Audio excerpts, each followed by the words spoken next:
오늘 본문은 사도 바울을 향한 거짓 사도들의 비난에 대한 답을 기록하고 있습니다. 거짓 사도들이 보기에 사도 바울이 내세우는 그 복음이라는 것이 매우 모호하고 그들에게는 아무런 영향력도 행사할 수 없는 것, 영향도 줄 수 없는 것이라고 하는 것을 내세워서 그를 비난하고 있는 것입니다. 일단 사도 바울은 그들이 그렇게 주장하는 그것에 대해서 인정하고 있습니다. 그런 사람들이 있다는 사실을 알고 인정하죠. 그러나 그럼에도 불구하고 복음을 전하는 자에게 문제가 있어서 그런 것도 아니고, 더욱이 복음 자체에 문제가 있어서 그런 것은 더욱 아니다 하는 사실을 분명하게 전해주고 있습니다. 왜냐하면 그것은 멸망하는 사람들에게 가리워진 것이기 때문입니다. 여기서 가리워졌다 하는 말은 수건으로 덮였다 하는 말과 같습니다. 4절의 내용을 보면 이 시대의 신이 믿지 아니하는 사람들의 마음을 어둡게 하여 복음의 빛을 보지 못하게 가리운 것으로 나타내고 있습니다. 이 시대의 신, 성경 곳곳에 등장하고 있는 표현과 같이 공중 권세 잡은 자, 이 세상의 임금, 악한 자 하는 말로 사탄을 지칭하는 말입니다. 사탄의 강력한 영향 아래 잘못된 길을 행하고 있음을 지적하고 있는 것이죠. 그런데 이 말 속에 자칫 우리가 오해할 만한 내용이 있어서 교정하고 넘어가려고 합니다. 그것은 이 시대의 신이 사탄이라고 하니 무슨 사탄이 전권을 가지고 이 세상을 쥐락펴락하고 휘두르고 있다라고 하는 그런 인상을 받는 것입니다. 그렇지는 않습니다. 욥기의 증언과 같이 사탄은 하나님께 복종합니다. 그렇다면 여기에 기록된 말의 의미는 무엇인가? 그것은 하나님께서 베푸신 구원이 무엇인지를 보여주기 위함입니다. 구원이라고 하는 것은 우리가 중립지대에 서서 어느 쪽으로 가느냐에 따라서 구원을 얻고 심판을 받고 하는 그런 것이 아닙니다. 우리 모두는 이 시대의 신으로부터 영향을 받고 있습니다. 그러나 주님께서 오심으로 그분 자신의 힘으로 우리를 이 시대의 신이라고 지칭하는 그런 자들로부터 끄집어내어서 구원을 이루시는 것입니다. 사탄은 그래서 있는 겁니다. 우리 모두는 죄인이며 가만두면 죄의 길의 끝인 사망으로밖에 갈 수 없는 자들입니다. 그런데 하나님께서 오셔서 그걸 끄집어내시고 구원을 만드시는 것이죠. 이것이 구원의 복음입니다. 지난주 우리가 살핀 본문인 베드로의 장모를 고치시는 장면에서 예수님께서 보이신 치유의 의미가 그것입니다. 치유는 능력을 담고 있죠.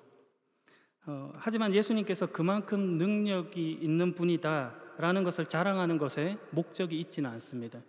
무리를 걸으셨다든지 오병이의 기적을 행하셨다든지 하는 줄만 알았는데 사람을 고치시기도 하네, 이런 분이다라는 것을 소개하는 것에 목적이 있지 않다는 말입니다. 예수님께서 치유하시는 것은 구원을 보여주시기 위함입니다. 어떤 구원을 보여주시죠? 말로 하지 않으시고 찾아오시는 구원이라는 겁니다. 찾아오시고 고치십니다. 줄서 해서 맞춘 사람은 고쳐주고 그렇지 않은 사람은 고쳐주지 않고 하는 것이 아니라 연약한 자, 불쌍한 자, 형벌 아래 있는 자를 구원하시기 위해 친히 찾아오신 것입니다. 그런 자들의 특징이 뭐죠? 이 베드로의 장모가 보이는 모습과 같은 것입니다. 누워있는 자, 의식이 없는 자라는 것이죠. 자기 힘으로는 자기를 어떻게 할 수 없는 자라는 뜻이 있는 것입니다.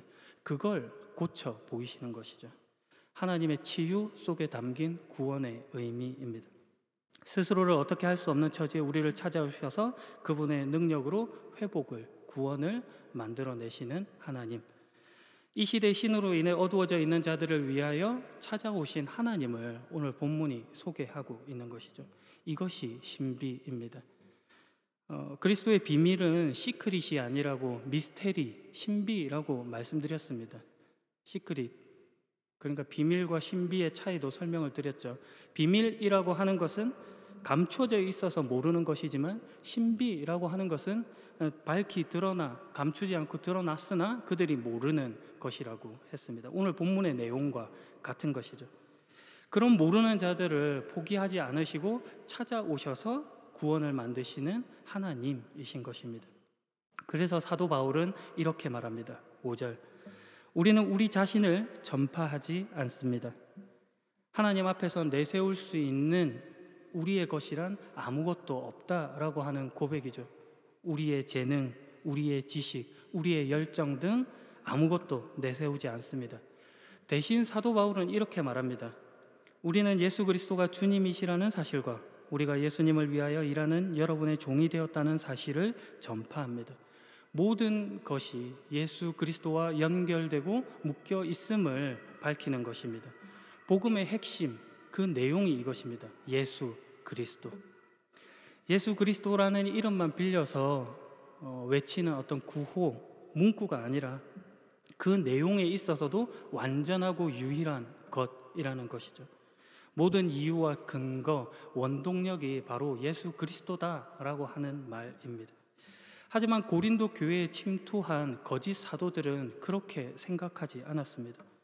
예수라는 이름을 가져다가 썼지만 자신들이 교회의 주인이라고 강변하며 권위를 행사하는 것에 몰두했던 것이죠. 하나님과 동등하신 예수님께서 자기를 비워 종의 형체를 가지고 이 땅 가운데 오셨고 섬김을 받으려 함이 아니라 섬기러 오셨다고 하신 그 말씀을 외면한 것입니다. 예수님의 마음을 본받기보다는 이 세상 신이 하는 말에 귀를 기울여 세상을 판단하고 교회를 판단하는 그런 일 가운데 나아갔던 것이죠. 거기서 사도 바울이 그들과는 다른 모습으로 말씀을 전해주고 있는 것입니다. 4장 1절을 보면 이처럼 우리가 하나님의 자비로 이 사역을 감당함으로 우리는 낙심하지 않습니다 라고 말하고 있습니다. 앞서 언급한 바와 같이 세상적으로 보면 사도 바울은 낙심할 만한 일이 많았던 사람입니다. 거짓 사도들의 비난이 있었다고도 했죠. 사도행전 18장을 보면 이 고린도 교회는 사도 바울이 2차 선교 여행을 한 중에 결실로서 세워진 그런 교회입니다. 그럼에도 불구하고 거기에 많은 문제들이 있어서 사도 바울이 우리가 잘 알고 있는 고린도 전서라는 편지를 보내어 그들에게 권면의 말을 주었습니다. 그런데 그들 중에 상당수가 그 말을, 그 가르침을 거부하고 그 이야기 듣기를 좋아하지 않았습니다. 급기야는 그의 사도권을 의심하면서 공격하기 시작한 것이죠. 그를 지도자로 인정하지 않은 것입니다. 그들 생각에 사도 바울을 보아하니 무슨 집도 없어 보이고 육체 노동으로 생계나 이어가는 것 같고, 그리고 대중 연설가로서는 그다지 적합해 보이지 않는 그런 모습을 보이는 겁니다. 이웃마주한 부유하고 인상적인 교회 지도자들과 비교할 때 사도 바울을 낮추어 보기 시작한 것입니다. 그래서 구실을 만들고 자격을 비난하는 일로 그들의 판단을 드러내죠. 사도 바울이 이 일에 눈물의 편지를 쓰고 그리고 오늘 본문인 고린도 후서를 씀으로써 자기 마음을 전달해 주고 있는 것입니다. 방금 읽은 내용이 그 답 중 하나입니다. 사도 바울은 결코 낙심하지 않는다고 말합니다. 하나님의 사역을 감당함에 있어 결코 포기하지 않을 것임을 밝혀두고 있습니다. 왜냐? 이 사역은 하나님의 자비하심으로 감당케 된 것이기 때문입니다. 사람의 판단이 아니라 하나님으로부터 온 것임을 자각했기 때문에 이런 고백을 할 수 있게 된 것이죠. 고린도후서 3장 6절의 표현을 빌리자면 새 언약의 일꾼에 합당한 자격을 얻게 된 것입니다. 그 자격은 하나님으로부터 나옵니다. 그래서 사도 바울은 4장 2절 부끄러워 드러내지 못하는 것을 끊어버리고 속임수를 쓰지 않으며 그리고 하나님의 말씀을 왜곡하지 않는 모습을 보일 수 있게 되었습니다. 오히려 진리를 드러내므로 하나님 앞에 모든 사람의 양심 앞에 당당할 수 있게 된 것이죠. 무엇이 그를 그렇게 만들었는가? 바로 하나님께서 자신을 변화시킨 결과다라고 하는 것이 오늘 본문에서 사도 바울이 밝히는 내용인 것입니다. 오늘 본문인 6절 어둠 속에 빛이 비춰라 라고 말씀하신 하나님께서 그리스도의 얼굴에 나타난 하나님의 영광을 깨닫게 해주시기 위해 우리 마음의 빛을 비추신 결과다라고 이야기를 하고 있는 것입니다. 청지를 창조하신 하나님의 창조 사역이 그에게도 비추어서 환하게 선명하게 나타난 와닿은 것입니다. 사도행전 9장에 잘 아시는 이야기가 있죠. 다마스커스에 가까이 이르렀을 때 하나님께서 빛을 비추어 주셔서 사도 바울이 변화된 그 장면이 나타나 있습니다. 그래서 그가 다른 모습을 가지게 된 것입니다. 옛 사람을 벗어버리고 새 사람을 입는 그 놀라움 속에 변화가 일어난 것이죠. 교회력으로 보면 이번 주는 산상변모 주일로 지켜지고 있습니다. 마태복음 17장, 마가복음 9장, 누가복음 9장에 소개되어 있는 이야기입니다. 예수님께서 기도하러 산에 오르셨을 때에 그 모습이 변화되어 얼굴은 해같이 빛나고 옷은 희게 된 그런 사건을 기념하는 주일인 것이죠. 일전에 설교를 통해 그 변화산 사건의 의미에 대해서 설명드린 적이 있습니다. 주님은 그리스도이십니다 라고 하는 고백은 있었으나 그 말의 참뜻을 이해하지 못한 자들에게 그 뜻을 선명하게 보여주시는 사건이 그 변화산 사건인 것입니다. 모세와 엘리야는 떠나가고 예수 그리스도만 홀로 남아 계심으로 인하여 이제 그 구속사의 중심에 예수 그리스도 그분만이 홀로 서 계심을 나타내 보이시는 것입니다. 그래서 그 중심되는 핵심 메시지가 이는 내가 사랑하며 기뻐하는 아들이다 너희는 그의 말을 들으라 하는 것이 중심 문장으로 나타나 있습니다. 그의 말, 예수 그리스도의 말씀을 들어야 변화가 일어나는 것이죠. 이 사건은 의도적으로 6일 뒤에 라는 말을 삽입함으로써 앞의 일의 연관성을 나타내 주고 있습니다. 그 앞선 이야기는 조금 전 언급한 바와 같이 빌립보 지방 가이사랴에 가까이 왔을 때 예수님의 질문에 관련하고 있습니다. 사람들이 인자를 누구라고 하느냐?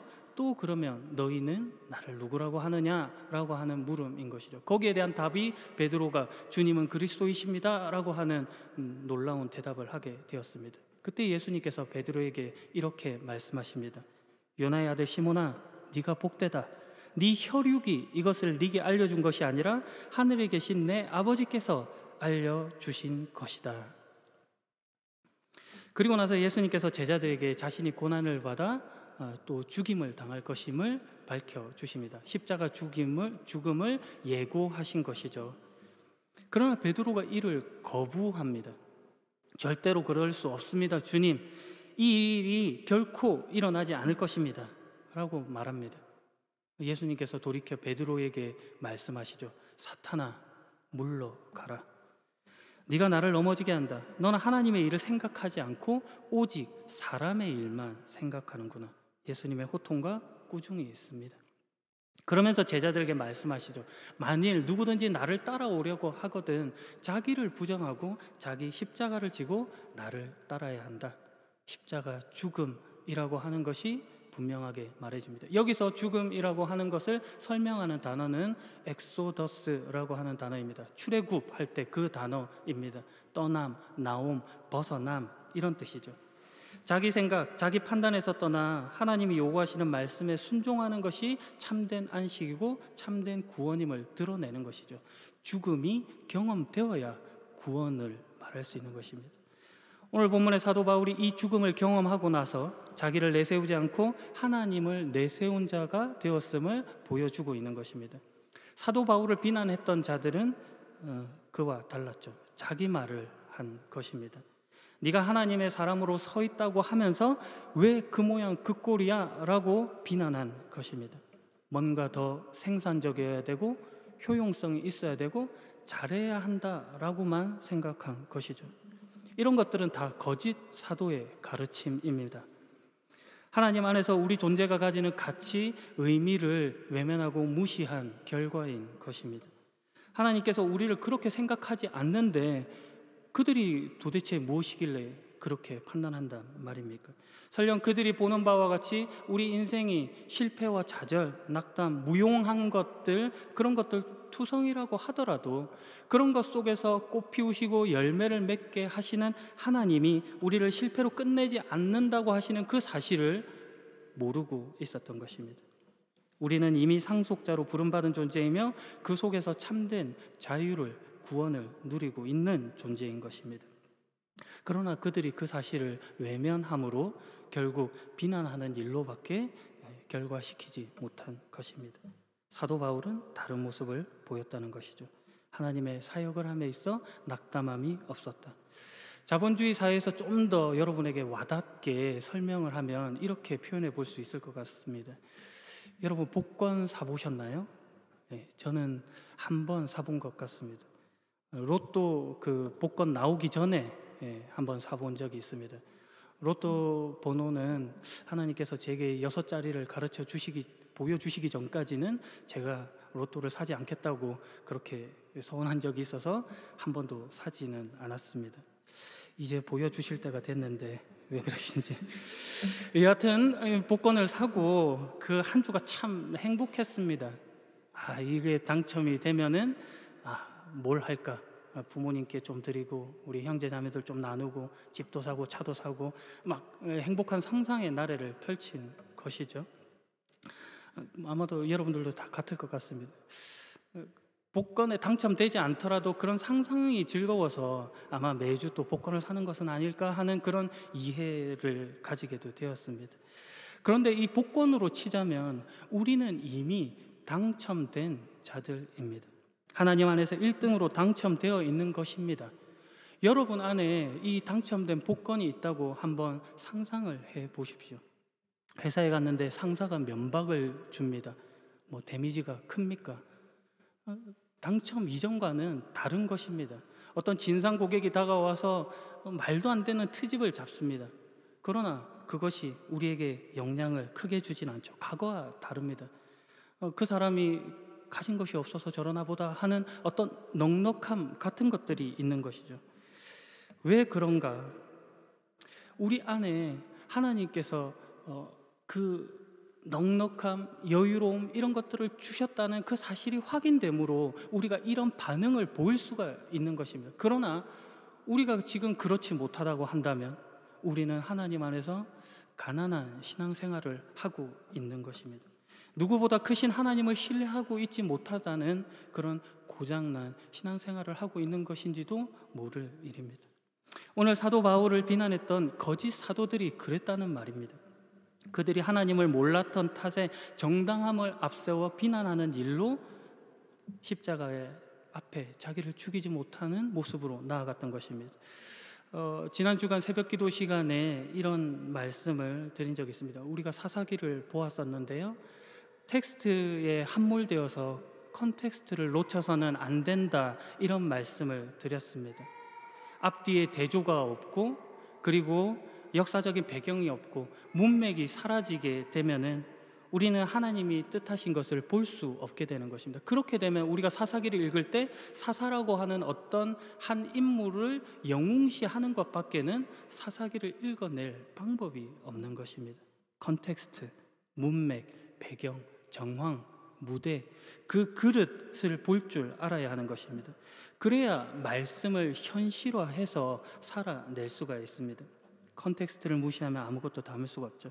피도 눈물도 없고 정황도 없고 이유도 곡절도 없는 그런 사람밖에는 안 되는 것입니다. 옳은 구절을 즐겁고 그것을 암송하여서 결국에는 그거 봐, 너 그렇게 하지 못했잖아 라고 하는 것에 밖에는 쓰지 못하는 것이죠. 그래서는 안 된다는 말입니다. 현실을 살아내야 합니다. 다시 말하지만 이것은 여러분의 실력으로는 될 수 없는 문제입니다. 그리스도와 함께 죽고 그리스도와 함께 살 때에만 이룰 수 있는 일입니다. 도와달라고 요청해야 합니다. 그리고 살아내야 하는 것이죠. 많이 울 것입니다. 많이 얻어 맞을 것입니다. 그러나 그 속에서 성장이 있는 것입니다. 변화가 만들어집니다. 이것이 산상변모주일 우리가 가져야 할 다른 모습입니다. 세상과 구별되는 다른 모습. 마지막 이야기로 설교를 마무리할까 합니다. 오래전에 선배 목사님께서 이런 예화를 들려주셨습니다. 어느 주인이 자기 종들을 불러다가 어느 날 새끼를 꼬게 했습니다. 이 새끼는 어떤 볏짚 같이 몇 가닥 집들을 이렇게 이어서 한데 모아서 꼬은 줄을 말하는 것입니다. 좋은 새끼는 얇고 끊어지지 않는 것이고 나쁜 새끼는 굵고 엉성합니다. 욕하는 거 아니에요. 이 새끼 자꾸 이렇게 되는데 저도 어릴 적에 만들어 본 그런 기억이 있는데 쉽지는 않았습니다. 여하튼 주인이 종들에게 이 새끼를 꼬게 시킨 것입니다. 그렇게 한 이유는 평소 성실하고 충성됐던 그 종들에게는 보상을 하고 그렇지 못한 종들에게는 어떤 교훈을 주기 위함이었습니다. 그날 예상대로 성실한 종들은 얇고 튼튼한 새끼를 꼬았고 불성실한 종들은 아주 굵고 약간 약한 그런 새끼를 꼬게 된 것이죠. 주인은 모든 종들을 모아놓고 각각의 새끼들을 바닥에 펼친 후 그 앞에 그 옛날 돈 엽전 있죠. 그것을 가져다가 놓는 것입니다. 그러면서 말하죠. 자기가 꼰 새끼 줄에 그 모든 엽전들을 가지고 가라.